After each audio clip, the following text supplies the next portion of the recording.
Hello students, मैं वैभव अपने channel निबेड़ knob में आपका स्वागत करता हूं। ये चैनल 10th, 11th और 12th क्लास के मैथ्स सब्जेक्ट के लिए डेडिकेटेड है। अगर आपको मेरा काम पसंद आए तो प्लीज़ वीडियोस को शेयर कीजिए, क्योंकि मेरा मोट्टो ही है क्वालिटी एजुकेशन सबका अधिकार। और अगर आप पूरा सिलेबस कवर करना चाहते हैं तो आप मेरे चैनल को सब्सक्राइब करके प्लेलिस्ट में जाके चैप्टर वाइज, क्लास वाइज सारे वीडियोज़ की प्लेलिस्ट चेक कर सकते हैं। और अब तो आप निबेड़ नॉब को इंस्टाग्राम पे भी फॉलो कर सकते हैं। तो चलिए आज का लेक्चर शुरू करें। स्टूडेंट्स, वेक्टर अलजेब्रा चैप्टर की एक्सरसाइज 10.2 की पहले 9 क्वेश्चन हमने पिछले वीडियो तक कर लिए थे। तो ये है question number 10। Find a vector in the direction of vector 5i minus j plus 2k which has magnitude 8 units. तो हमने स्टार्ट करना है क्वेश्चन कैसे।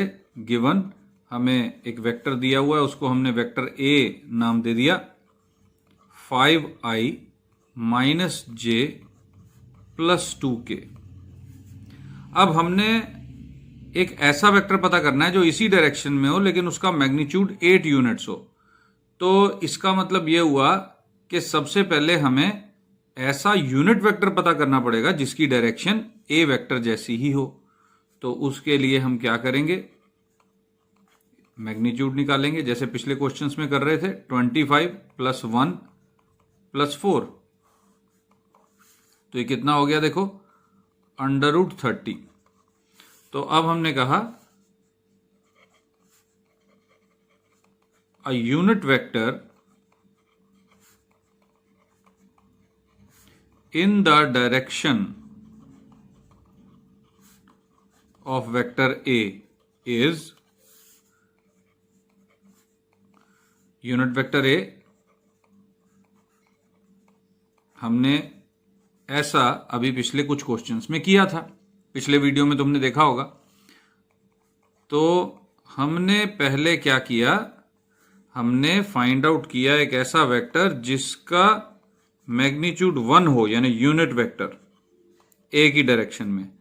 अब हमने पता करना है एक ऐसा वेक्टर जिसका मैग्नीट्यूड 8 यूनिट्स हो। तो बहुत ही सिंपल है स्टूडेंट्स, इसी वेक्टर को 8 से मल्टीप्लाई करना है बस। तो हमने लिखा therefore a vector of magnitude 8 units in the direction of vector a is, हमने उसको वेक्टर बी नाम दिया और वो कितना होगा 8 इंटू ए कैप। तो कितना हो जाएगा 8 upon √30 5i minus j plus 2 cap. तो इससे हमें क्या सीखने को मिल रहा है स्टूडेंट्स, बहुत ध्यान से देखना कि हमें अगर किसी खास वेक्टर की डायरेक्शन में कोई खास मैग्नीट्यूड का वेक्टर चाहिए हो तो पहले हमें उस वेक्टर का यूनिट वेक्टर बनाना पड़ेगा और फिर जो क्वेश्चन में मैग्नीट्यूड दिया हुआ है उस मैग्नीट्यूड से उस यूनिट वेक्टर को मल्टीप्लाई करना है। बस ये मेथड है, इस तरह से हम ये क्वेश्चन हल करते हैं। तो ये 2 मार्क्स का बहुत ही आसानी से पेपर में आता होता है। तो ये तो था क्वेश्चन नंबर 10। अब चलते हैं क्वेश्चन नंबर 11 की तरफ। स्टूडेंट्स, क्वेश्चन नंबर 11 है show that the vectors 2i minus 3j plus 4k and vector minus 4i plus 6j minus 8k are collinear. Very easy question. ये हमने पहले 4-5 क्वेश्चंस में ऐसा एक क्वेश्चन किया था, लेकिन इसमें हम क्या करेंगे, सबसे पहले तो 2 वेक्टर्स को नाम दे देंगे। पहला वेक्टर ए है 2i minus 3j plus 4k और दूसरे वेक्टर को हमने नाम दे दिया b minus 4i plus 6j minus 8k। अब स्टूडेंट्स एक बात बहुत याद रखने वाली है कि 2 वेक्टर्स कोलिनियर, अब ये शो करने कोलिनियर, तो ऑब्वियसली ये दोनों वेक्टर्स कोलिनियर तो हैं। तो कोलिनियर वेक्टर्स तभी होते हैं जब एक वेक्टर दूसरे वेक्टर का स्केलर मल्टीप्लिकेशन बन जाए। यानी इसको किसी नंबर से मल्टीप्लाई करें तो ये बन जाए, या फिर इसको किसी नंबर से मल्टीप्लाई करें तो ये बन जाए। तो बहुत ध्यान से देखो, अगर यहां से हम -2 कॉमन ले लें तो यही वेक्टर नजर आएगा। तो इस तरह से कोलिनियर है। तो मैं अब कर रहा हूं, now vector b is equal to -2 common लिया हमने, तो ये बन गया 2i -3j + 4k। देखो ध्यान से, -2 यहां से और यहां से कॉमन ले लिया। माइनस कॉमन लेने की वजह से ये तीनों साइंस अपोजिट हो गए, यानी कि प्लस की जगह माइनस, माइनस की जगह प्लस आ गया। यहां पे 2 बचा, यहां पे 3 बचा और यहां पे 4 बचा। तो इस तरह से ये वेक्टर a बन गया। तो हम लिखेंगे vector b is equal to -2 times vector a। Since vector b is a scalar multiple of a, which implies a and b are collinear. एक ही लाइन में है ये। बड़ी सिंपल सी बात है, मैं थोड़ा रफ करके दिखा रहा हूं। क्वेश्चन यहां पे खत्म हो गया। अगर a vector lambda times b आ जाए या b vector lambda times a आ जाए, इन दोनों में से कोई भी एक कंडीशन ट्रू हो जाए, तो a और b वेक्टर जो होते हैं वो कोलिनियर होते हैं। ये कंडीशन है। तो यहां पे हमें vector b is equal to lambda times a दिखा। ये लैम्डा तो स्केलर है, लैम्डा स्केलर है, कोई भी पॉजिटिव या नेगेटिव रियल नंबर है। तो इस तरह से क्वेश्चन नंबर 11 भी हो गया सॉल्व। अब हम चलते हैं क्वेश्चन नंबर 12 की तरफ। तो ये है students question number 12। Find the direction cosines of the vector i + 2j + 3k। ये क्वेश्चन काफी इंपॉर्टेंट इसलिए है क्योंकि डायरेक्शन कोसाइंस का यूज वेक्टर चैप्टर से ज्यादा, कहीं ज्यादा अगले चैप्टर 3D में होगा।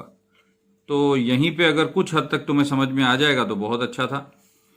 तो गिवन, सबसे पहले तो हम वेक्टर a फाइंड आउट करेंगे, लिखेंगे सॉरी।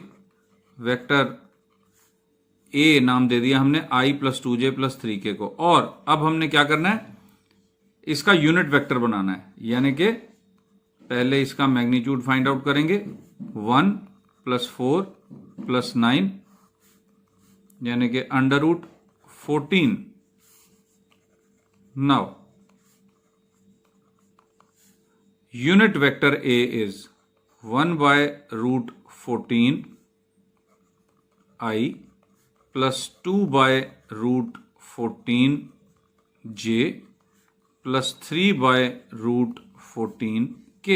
मैंने इस पूरे वेक्टर को इसके मैग्नीट्यूड से डिवाइड कर दिया।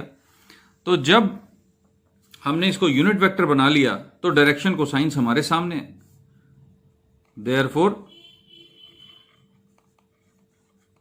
डायरेक्शन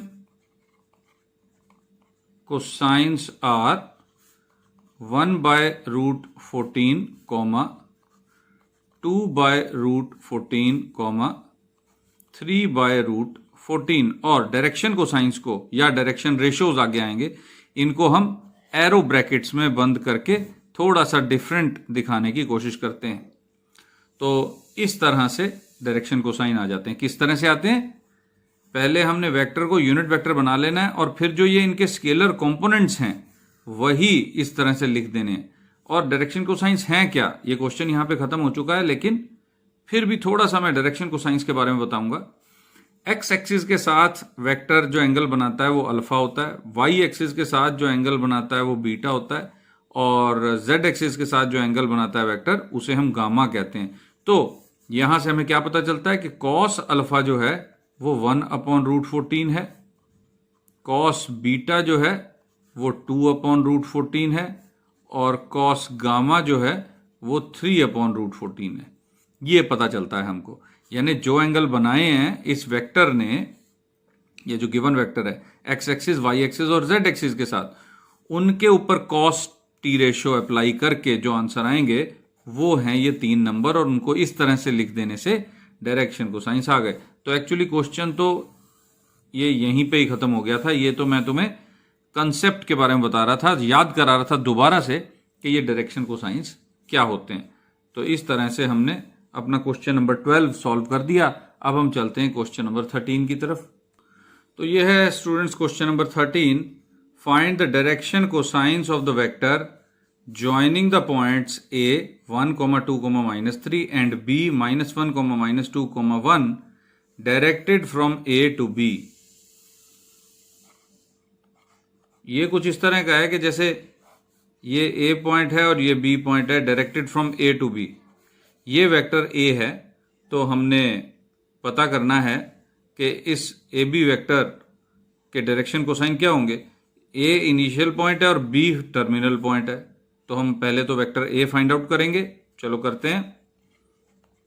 गिवन, पहले कोऑर्डिनेट्स लिखेंगे 1, 2, -3, b -1, -2, 1। ये हमने लिख लिया।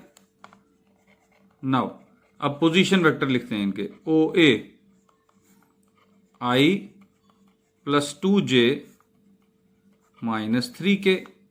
ठीक है स्टूडेंट्स, ये तो समझ में आ रहा होगा। i 2j - 3k and OB -i -2j + k। Now अब मैं वेक्टर फाइंड आउट करने जा रहा हूं, वेक्टर AB। वेक्टर AB मतलब A से स्टार्ट होके B पे खत्म होने वाला। तो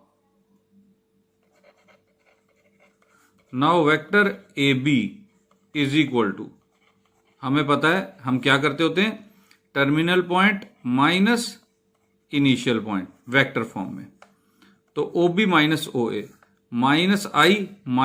-i तो -2i, फिर -2j -2j यानी -4j, फिर k और यहां पे हो जाएगा +3k यानी +4k।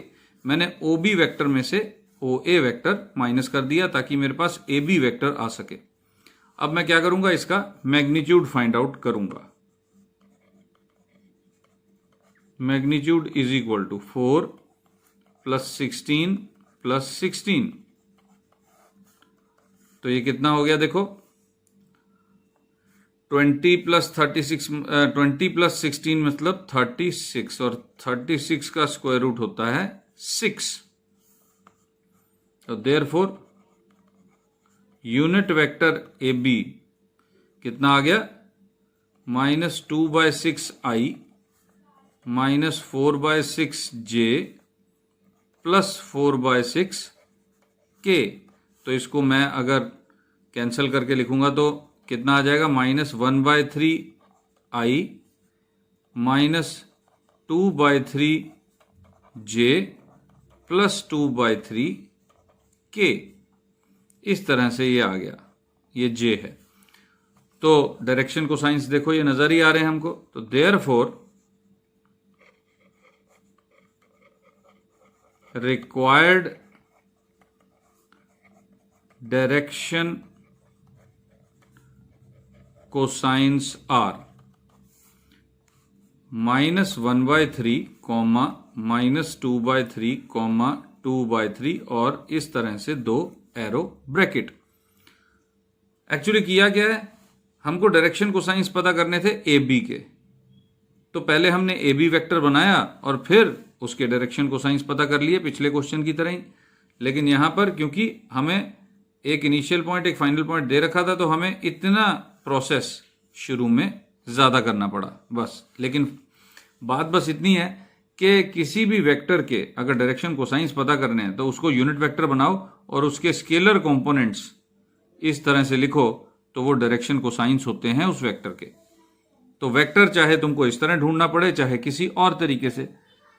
तो हमने क्वेश्चन नंबर 13 कर लिया सॉल्व। अब हम चलते हैं क्वेश्चन नंबर 14 की तरफ। स्टूडेंट्स, ये है question number 14। Show that the vector i + j + k is equally inclined to the axes OX, OY, OZ। ये x एक्सिस, ये y एक्सिस, ये z एक्सिस। और ये एक्सेस देखो, हमने एक्सेस को हमेशा ऐसे पढ़ा है, आई के साथ, यहां ई है। एक्चुअली इसी वर्ड एक्सिस का एक्सेस जो है वो प्लूरल होता है। तो हमने बेसिकली प्रूव क्या करना है कि ये vector x axis, y axis, z axis के साथ इक्वली इंक्लाइंड यानी बराबर एंगल बनाता है। तो एंगल की बात आई तो डायरेक्शन कोसाइन तो हमें फाइंड आउट करने ही पड़ेंगे। तो हम कहेंगे given vector a is equal to i plus J plus के।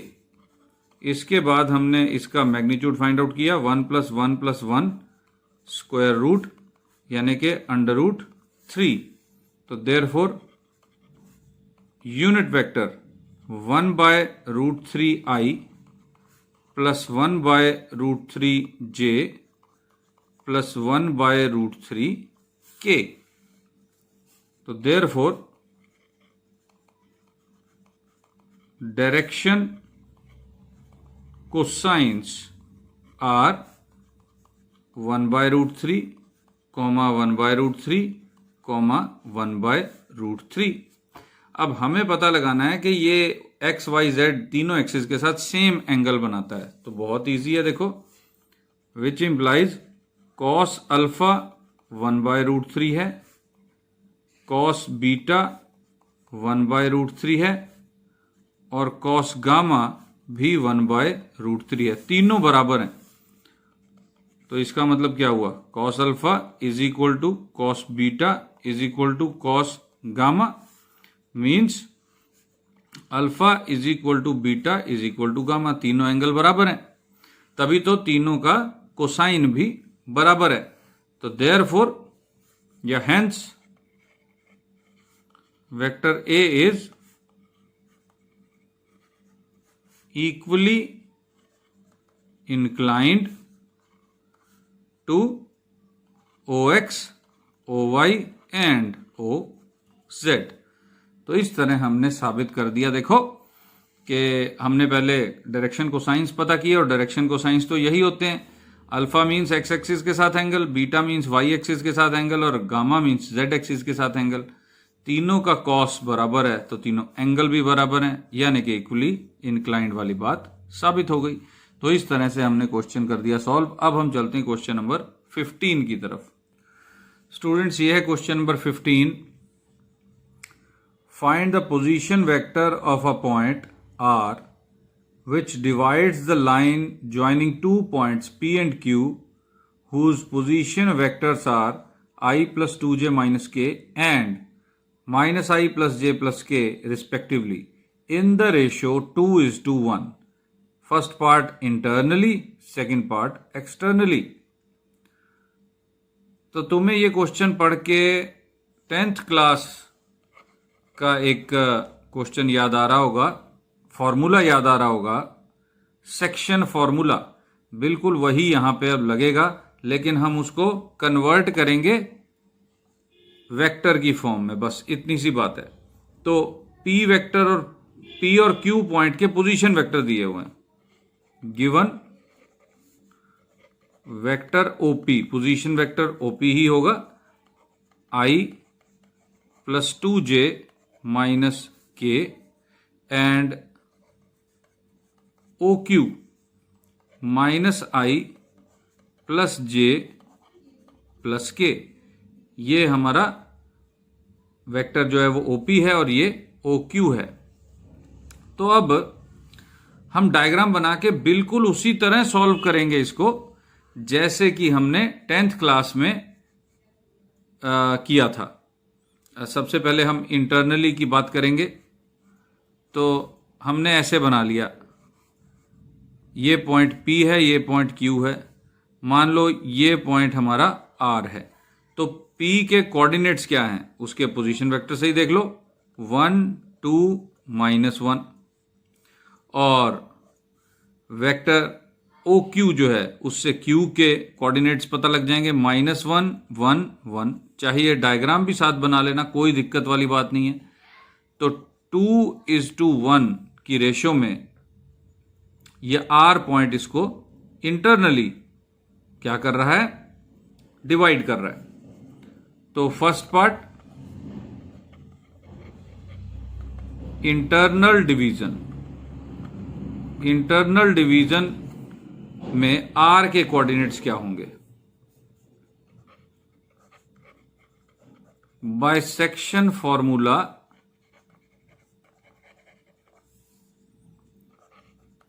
Coordinates of R. देखो ये वाले नंबर इधर से मल्टीप्लाई और ये वाले नंबर इधर से मल्टीप्लाई, तो 2 इंटू -1 -2, 1 इंटू 1 +1 अपॉन 3 यानी 2 + 1। फिर ये वाला नंबर इधर मल्टीप्लाई 2 और ये वाला 1 इधर मल्टीप्लाई +2 अपॉन 3 कॉमा लास्ट में ये नंबर इधर मल्टीप्लाई 2 और ये नंबर इधर मल्टीप्लाई -1 अपॉन 3। तो देयरफॉर कोऑर्डिनेट्स ऑफ आर -1/3, 4/3, 1/3। तो position vector of R, therefore O R position vector of R कितना हो जाएगा? -1/3i plus 4/3j plus 1/3k। और इस तरह से वही सेक्शन फॉर्मूला हमने कोऑर्डिनेट्स पता किए और उसका पोजीशन वेक्टर हमने बता दिया। चाहिए भी यही था। देखो क्वेश्चन क्या था, find the position vector of the point R, वो हमने फाइंड आउट किया। लेकिन यहां पर कौन सा फॉर्मूला लगाया? इंटरनल डिवीजन का। अब सेकंड पार्ट में हम एक्सटर्नल डिवीजन करेंगे, तो उसमें बस इतना ही फर्क आएगा कि यहां प्लस की जगह माइनस की जगह ये साइन चेंज हो जाएंगे और नीचे 2 - 1 आएगा, 2 + 1 यानी 3 नहीं आएगा, 1 आएगा। तो मैं ऐसा करता हूं, पेज तो देखो खत्म हो गया, पेज पलटते हैं फिर आगे चलते हैं। तो सेकंड है एक्सटर्नल डिवीजन। एक्सटर्नल डिवीजन पे क्या होगा? देखो 2:1 की रेशो, यानी यहां पे आर पॉइंट है, यहां पी पॉइंट है और तकरीबन यहां पे क्यू पॉइंट होगा। ये होगा 2:1 की रेशो। अब देखो ये जो लेंथ है वो ट्वाइस है इससे, बेसिकली 2:1 का रेशो ये होता है 2:1। तो तभी एक जो 1 रेशो है वो माइनस का कंसीडर हो जाता है, ये जो है ये माइनस का कंसीडर हो जाता है। तो हम दोबारा से P और Q के कोऑर्डिनेट्स लिख लेते हैं। P के कोऑर्डिनेट्स क्या थे? 1 2 -1 और Q के कोऑर्डिनेट्स थे -1 1 1। तो बाय सेक्शन फॉर्मूला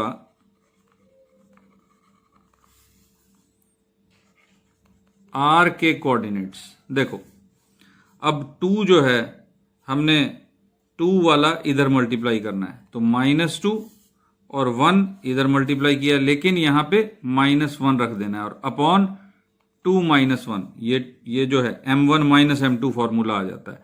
अगर इस क्वेश्चन को तुम अच्छी तरह नहीं समझ पा रहे तो स्टूडेंट्स मेरी रिक्वेस्ट है कि तुम 10th क्लास की अपनी बुक उठा के एक बार सेक्शन फॉर्मूला जरूर देख लो, तुम्हें याद आ जाएगा। या फिर मेरा ही 10th क्लास का कोऑर्डिनेट ज्योमेट्री का सेक्शन फॉर्मूले का वीडियो देख लेना, वो तुम्हें क्लियरली समझ में आ जाएगा। तो अब आगे चलते हैं। देखो 2 × 1 और -1 × 2 यानी 2 - 2 अपॉन 2 - 1 कॉमा, उसके बाद 2 × 1 2 एंड +1 हो जाएगा, 2 + 1 अपॉन 2 - 1। तो कोऑर्डिनेट्स ऑफ आर क्या बन गए? देखो नीचे तो 1 है, ऊपर -3 0 एंड 3। तो देयरफॉर जो पोजीशन वेक्टर है वो क्या बनेगा? -3i + 0j, लिखने की जरूरत नहीं, +3k। तो इस तरह से हमने क्वेश्चन कर दिया सॉल्व अपना क्वेश्चन नंबर 15। और अब मैं आता हूं क्वेश्चन नंबर 16 पर। तो ये है स्टूडेंट्स हमारा question number 16। Find the position vector of mid point of the vector joining the points P and Q। P और Q के कोऑर्डिनेट्स हमें दिए हुए हैं। तो सॉल्यूशन में सबसे पहले हमने क्या लिखना है? Given point P 2 3 4 and point Q 4 1 -2। अब हमने पोजीशन वेक्टर पता करना है मिड पॉइंट का, पी और क्यू को ज्वाइन करने के लिए। तो सबसे पहले हमें मिड पॉइंट पता करना पड़ेगा बाय मिड पॉइंट फॉर्मूला। तो हम लिखेंगे बाय मिड पॉइंट फॉर्मूला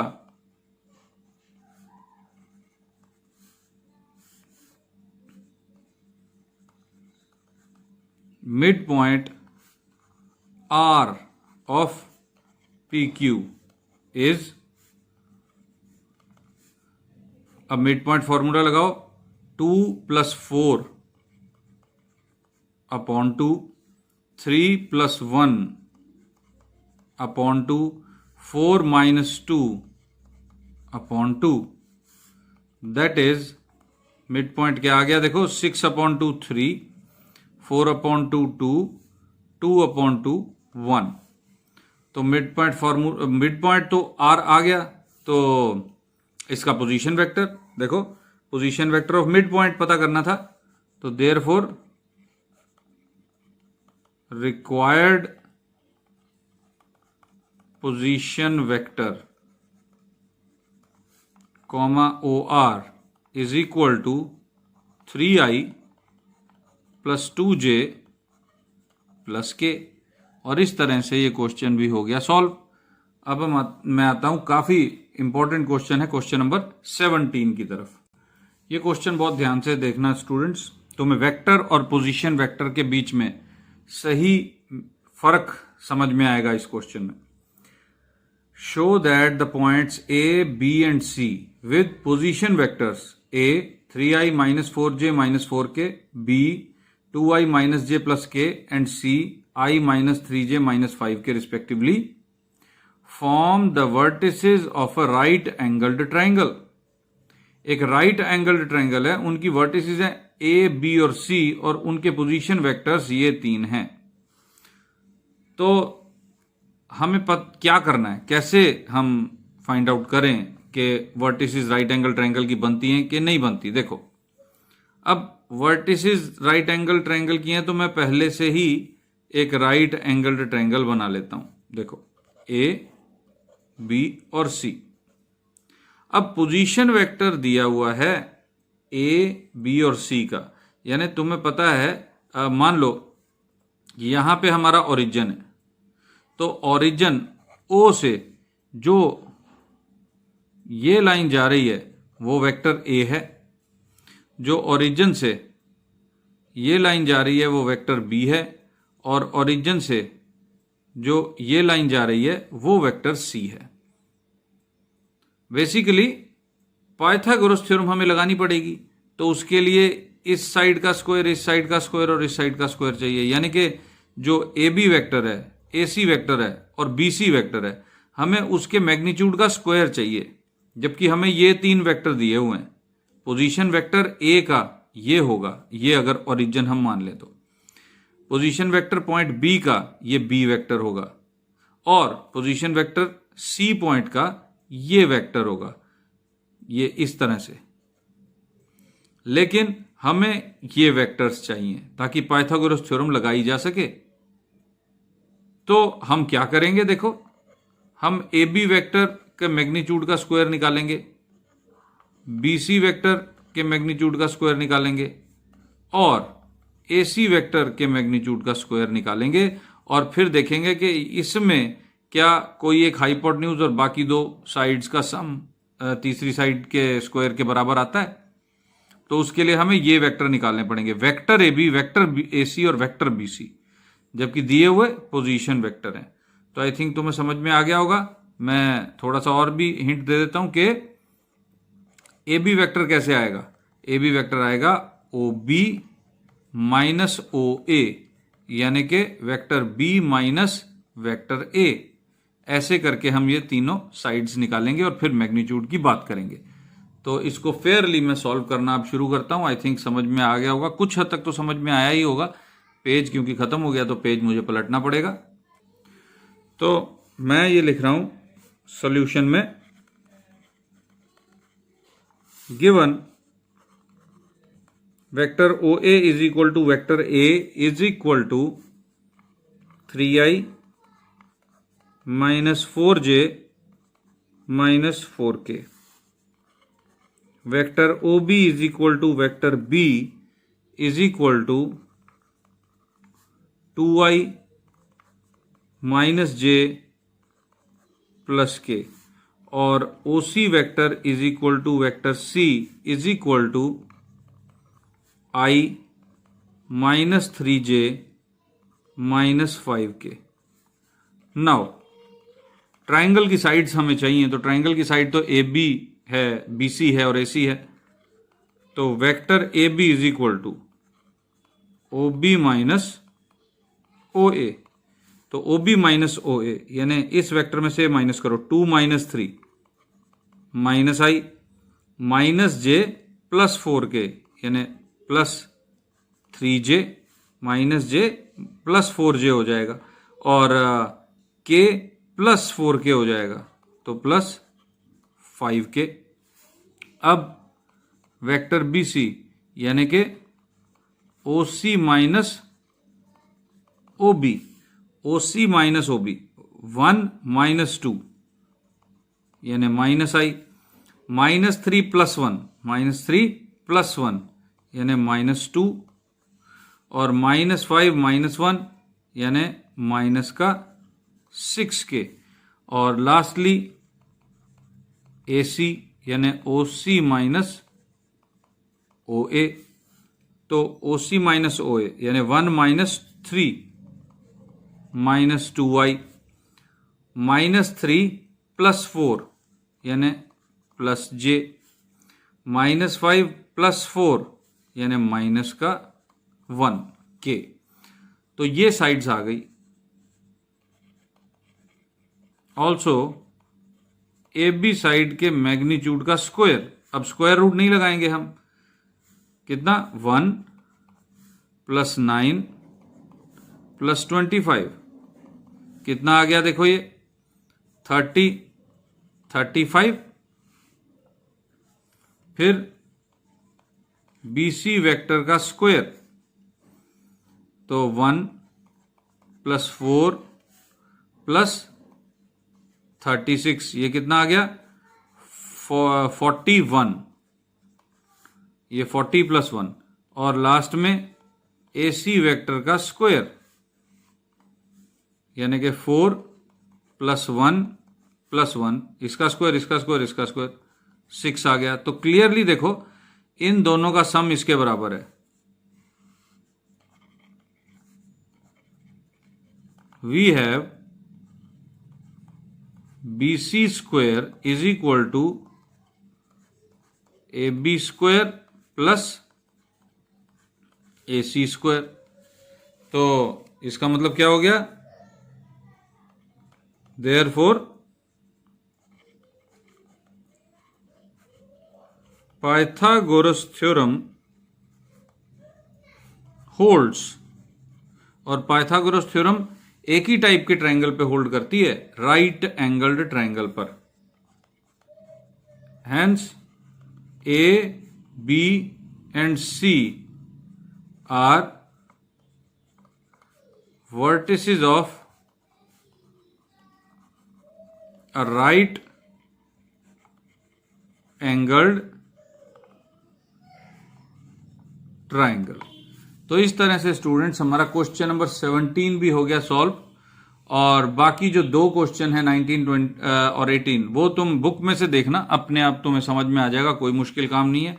अब मेरी एक रिक्वेस्ट है कि कमेंट सेक्शन में 1 to 5 रेटिंग में मुझे कोई एक रेटिंग दो। अगर तुम्हें पसंद आए 4 या 5 तुम रेटिंग देना चाहो मेरे वीडियो को, तो लाइक और शेयर ज़रूर कर देना। शेयर किस लिए, क्वालिटी एजुकेशन सबका अधिकार।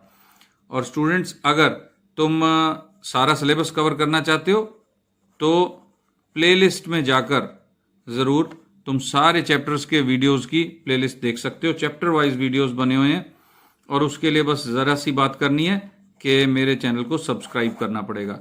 तो स्टूडेंट्स ऑल द बेस्ट इस एक्सरसाइज के लिए, अच्छी तरह तैयारी करो। हम अगली एक्सरसाइज पे चलेंगे अगले वीडियो में। Thank you for watching.